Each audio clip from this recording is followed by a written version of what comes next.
A preocupação das autoridades agora são com as doenças que podem ser causadas pelas enchentes no Rio Grande do Sul. Nesta quarta-feira, a segunda morte causada por leptospirose foi notificada. Já são 2 óbitos pela doença.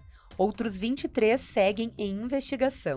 A Secretaria de Saúde do Rio Grande do Sul monitora os casos. Nas últimas semanas foram 304 casos suspeitos e 19 confirmados. As cheias dos rios aumentam ainda mais a preocupação com a disseminação da bactéria causadora da leptospirose, uma doença infecciosa que é transmitida a partir do contato direto ou indireto à urina de animais infectados. Outras doenças que também preocupam os governos são a hepatite A, tétano, doenças diarreicas agudas, respiratórias e a dengue. Na semana passada, em visita ao estado, a ministra da Saúde, Nízia Trindade, anunciou o envio de 1.200.000 vacinas para o Rio Grande do Sul. Os imunizantes estão disponíveis nos 830 abrigos do estado, além das unidades de saúde em funcionamento. Esta semana, municípios gaúchos começaram a receber também a nova vacina contra a Covid, produzida pelo laboratório Moderna. O imunizante foi atualizado para garantir a proteção contra novas variantes da doença.